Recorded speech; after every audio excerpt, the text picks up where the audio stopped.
یعنی کہ ایک آپ نے اس میں تبدیلی لے کے آئے تھے. وہ تبدیلی یہ تھی 7 ستمبر 1974 کو آپ نے جب لفظ مسلمان کی تعریف کو مزید ایلابریٹ کیا تو ملک کی پارلیمنٹ میں بہت زیادہ بحث ہوئی, اور ایک جو ہمارے پاس پرابلم تھا وہ قادیانیت کا تھا کہ جی قادیانی مسلمان ہیں یا نہیں. تو اس کے اندر علماء کی بات تو یہ تھی کہ نہیں ہے مسلمان, لیکن قانون ابھی تک ان کو مسلمان تصور کر رہا تھا 73 تک. تو 1974 کے آئین کے اندر جو آپ نے دوسری امینڈمنٹ کی ہے, اس دوسری امینڈمنٹ میں آپ نے جس چیز کو ڈیفینیشن کو بالکل کلیئرلی ڈیفائن کیا, وہ یہ کلیئرلی ڈیفائن کیا کہ یہ پارلیمنٹ اس بات کو قرارداد کے ذریعے منظور کرتی ہے کہ پاکستان کے اندر قادیانیت جو ہے وہ اسلام نہیں ہے. یہ آج کے بعد اپنے آپ کو نہ مسلمان کہہ سکتے ہیں, نہ یہ اپنی عبادت گاہ کو مسجد کہہ سکتے ہیں, نہ یہ کھلے عام ترویج کر سکتے ہیں, نہ یہ تبلیغ کر سکتے ہیں. یہ رہیں گے پاکستان کے اندر لیکن اور صرف نان مسلم کے طور پہ رہیں گے. یہ اپنے آپ کو مسلمان فرقہ یا مسلمان کا کوئی گروہ نہیں تصور کر سکتے. اس کو ہم 7 ستمبر 1974 میں آپ کی پارلیمنٹ نے پاس کیا, اور آج یہ اقرار نامہ آپ دیتے ہیں جب آپ NIC بنوانے جاتے ہیں, کچھ بنانے آتے ہیں, تو وہاں پہ آپ باقاعدہ طور پہ اقرار نامہ لکھتے ہیں کہ میں اقرار کرتا ہوں یا کرتی ہوں کہ میں مسلمان ہوں, میں اللہ پہ یقین رکھتی ہوں, رسول اللہ صلی اللہ علیہ وسلم کے آخری نبی ہونے کے تصور پہ یقین رکھتی ہوں, اور یہ سب کچھ کرتے ہیں. تو یہ آپ کے پاس اسلامک پروویژن تھی جو آپ نے 1973 کے آئین کے اندر آپ نے ڈالی, اور وہی اسلامک پروویژن پھر مزید آگے چلتے ہیں تو جو حدود آرڈیننس کے اوپر بات ہوئی وہ اسلامک پروویژن کے اندر آتا ہے.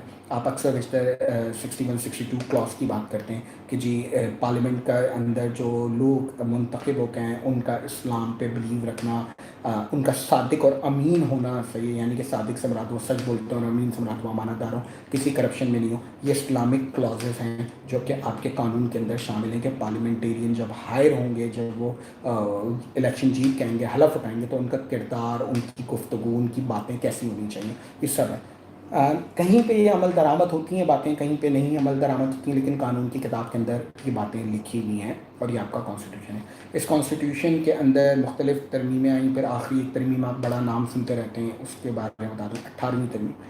18ویں ترمیم کیا تھی کہ سم ٹائم ہوتا ہے کہ فیڈریشن پاس رکھنے کی طرف ڈکٹیٹر کی حکومت آتی ہے تو وہ آٹومیٹکلی سارے اختیار جو ہے وہ اپنے ہاتھ میں رکھتا ہے, لیکن جب بھی پارلیمنٹ اور صوبوں کو اختیارات ملے, صوبائی خود مختاری یعنی کہ پروونشل کے نتائج آپ کے سامنے کہ 18ویں ترمیم آصف علی زرداری کے دور میں 2009 کے اندر پاس کی گئی تھی, کو دے دیا ہے چیز بنانے کے مجاز ہیں, اسکولس بنانے کے اور چیزیں بنانے کے, تو وہ جو تھا وہ فیڈرل سے نکل کے صوبے میں آ گیا. تو through that's all from my side. Thank you so much کہ آپ لوگوں نے اتنی دیر تک یہ سارے ٹاپکس کو سنے. آپ بس ان ٹاپکس کے ٹائٹل کے اکارڈنگ گوگل کر کے بھی کہیں سے بھی انفارمیشن لے سکتے ہیں, آپ پرانی بک سے بھی ریفرنس کر سکتے ہیں. میرا مقصد صرف اس ٹاپک کو بتانے کا, آپ کو ٹاپک تیار کرنا ہے.